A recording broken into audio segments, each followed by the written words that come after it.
Welcome to Deep Universes, where we explore the stories behind the headlines. In early 2024, the Trump administration shocked the world by slapping a 75% tariff on all Brazilian coffee imports. The stated goal was to protect American farmers and pressure Brazil on environmental issues. But the fallout was immediate and chaotic. Brazil, the world's top coffee exporter, suddenly lost its biggest customer overnight. Ships loaded with coffee beans were stranded, and ports in Brazil ground to a halt. Coffee futures on the New York Stock Exchange soared, sending panic through the industry. Brazil condemned the move as economic aggression and vowed retaliation.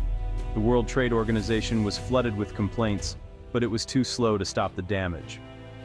Other coffee-producing nations like Colombia and Vietnam saw a brief surge in demand, but couldn't fill the gap. The crisis quickly became a symbol of a new, unpredictable era in global trade. Coffee giants like Starbucks and Nestle scrambled to reroute supply chains and explain skyrocketing costs to shareholders. What was meant as a targeted strike became a global shockwave, exposing just how interconnected the world really is. All because of a single bean. The world braced for the aftershocks. Beyond the headlines, the crisis hit real people hard. In Minas Gerais, Brazil, Maria Silva, a third-generation coffee farmer, watched her family's livelihood vanish as American buyers disappeared.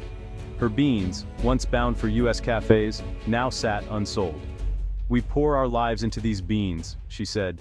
"Now, we don't know how we'll feed our children." Across Brazil, thousands of small farmers faced ruin. In the U.S., David Chen, owner of the Daily Grind in Austin, saw his wholesale costs triple. He faced a painful choice: raise prices and lose customers, or go under. A latte is almost $9 now. People can't afford it. We're more than a business. We're a community, and this tariff is tearing it apart. For millions of Americans, coffee became a luxury. Grocery prices doubled, straining already tight budgets. Sarah Johnson, a teacher in Ohio, switched to instant coffee. "It's not the same. It's another small joy taken away." The emotional toll was immense. Betrayal in Brazil, uncertainty in America, and a daily reminder of instability for everyone. The coffee crisis was more than a trade dispute. It was a personal struggle on both sides. It showed how decisions in distant capitals can upend ordinary lives. Small joys disappeared, and communities suffered. The ripple effects of a single policy were felt in every cup. For many, it was a bitter taste of how fragile global connections can be. The world's morning ritual would never be the same. Brazil refused to be a victim. The government launched a relief package for farmers and pivoted away from dependence on the U.S. market. Diplomats branded Brazil as a stable trade partner, quickly securing a major deal with China. The European Union followed, eager to diversify and push back against U.S. protectionism. But the real breakthrough came with Canada. While the U.S. built trade walls, Canada built bridges, offering political stability and efficient logistics. Negotiations moved fast. Brazil wasn't just seeking buyers, but new partners. The crisis forced Brazil to diversify and strengthen global alliances. Instead of collapse, Brazil emerged more resilient and globally integrated. The world learned, cornering a major power can force it to find new, stronger friends. Brazil's quick action turned a threat into a launchpad for a new era. Canada seized the moment. The government struck a 10-year, $12 billion deal to become North America's main importer of Brazilian coffee. Investments poured into ports like Halifax, expanding storage and processing to handle the influx. Canada streamlined customs and used its advanced logistics to distribute coffee across the continent, even back into northern U.S. states through alternative channels. Canadian roasters scaled up, hiring workers and investing in new equipment. The government offered tax incentives, ensuring the entire supply chain was ready. For Canada, it was more than coffee. It was a geopolitical win. The deal boosted the economy, created thousands of jobs, and reshaped trade with Latin America. Canada's open trade stance turned America's crisis into its own triumph. The message was clear. Canada was ready to lead where America retreated.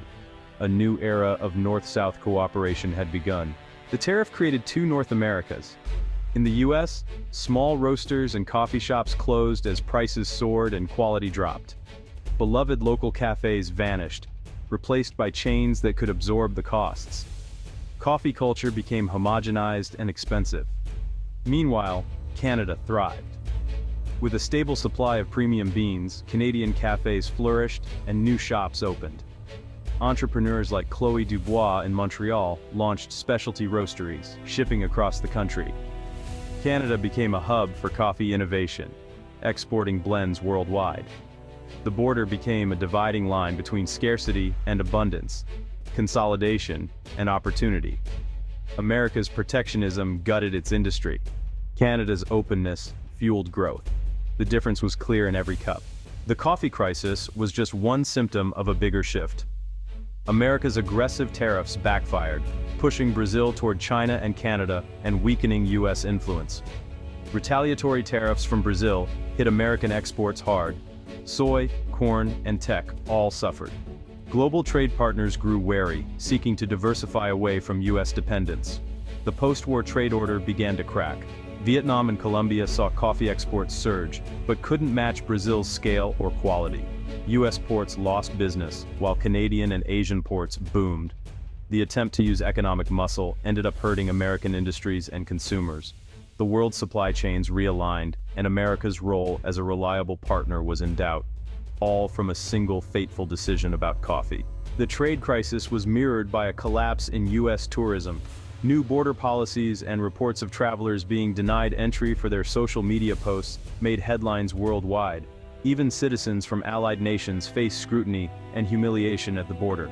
Canada issued a travel advisory, warning its citizens about arbitrary detention in the U.S., a historic first. The EU followed suit. The message: America was no longer a welcoming destination. Tourism campaigns encouraged people to vacation at home. International visits to the U.S. plummeted by 40%. Major cities became ghost towns, airlines cut routes, and hotels faced record-low occupancy. The economic loss topped $100 billion. While America built walls, the world went elsewhere. By late 2025, the U.S. stood at a crossroads, isolated and diminished. The once bustling streets of its cities had quieted, and the world watched as America's influence faded. Coffee was expensive and inferior, tourism was in freefall, and the vibrant energy that once defined American life seemed to have vanished. Allies were forging new partnerships, building bridges that no longer included the United States. The policies meant to project strength had weakened industries, shuttered factories, and alienated friends. The world was moving on, reorganizing around the vacuum America left behind, as new leaders and markets emerged. Can the U.S. rebuild trust and repair its economy, or will it remain on the sidelines of global progress? The scars of lost businesses and broken alliances will take years to heal, but the question remains: will America find a way back into the global fold? The future of American trade, tourism, and leadership hangs in the balance, as the world waits to see what comes next.